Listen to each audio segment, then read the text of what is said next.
Flourescent Adolescent. I didn't start wanting to be Alice until my childhood was about to end. Growing up had been an exotic bloom I hovered over, waiting for it to blossom. But after I was rejected from SOTA freshman year, I wanted nothing more than to shrink, to become a child again. I resisted wearing a bra because that meant I was growing up. I tried to fit myself into the baby swings at the park. I didn't have crushes because that meant I would have to deal with someone else's feelings as well as my own. Growing up, something once so coveted was now my greatest fear. When my cousin Beatrice was about 4, I took her to the park to meet up with a friend. Shortly after the friend left, Beatrice asked me to push her on the swings. I led her over to the big girl swings she always wanted to use. Even though she was still so tiny, she had to clutch at the plastic seat and hold it close to her.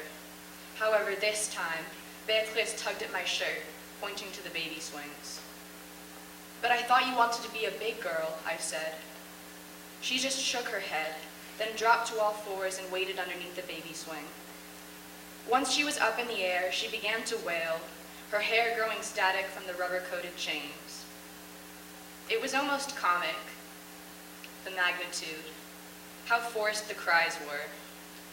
High above my head, she shrieked, pousse-moi, je suis un bébé.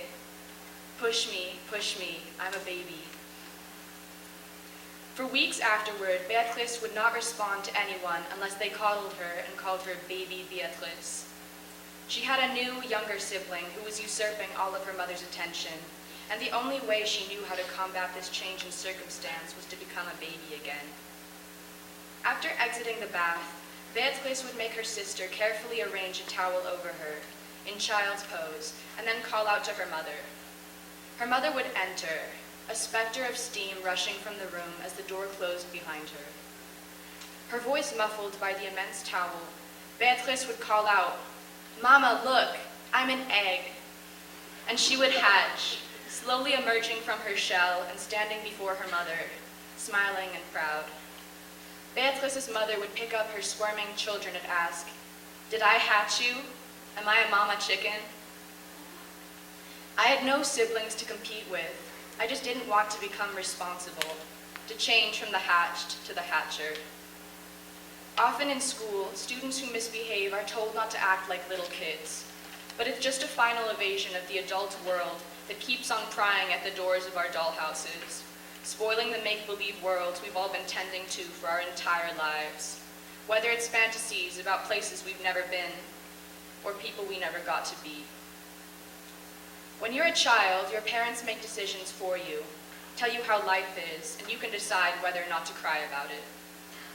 Adolescence is like suddenly being thrust into the driver's seat of a moving car and being asked to maneuver through a highway during rush hour. Currently, I am a child roaming Route 66 on a bicycle with training wheels. I still believe in Santa and sleep with a stuffed animal, but I also have a bank account and have started contemplating college. I blow bubbles from the soap I wash my hands with, but I want a studio apartment and a job that pays for it.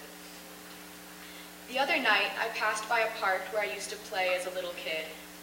The abandoned swings were ghosts in the ground, only inches from the turf. I couldn't believe my legs had ever been small enough to propel myself into the air. Sitting on one of the 2 swings, I began to move back and forth, using the balls of my feet to gain momentum. Soon my shoes stopped scuffing the ground and I was swooping upwards. The moon loomed above me. It was a quiet night, and the wind filled my ears like water does when you cannonball into the sea. As my legs sliced through the air and my hair grew static, I realized that I don't need anyone to push me.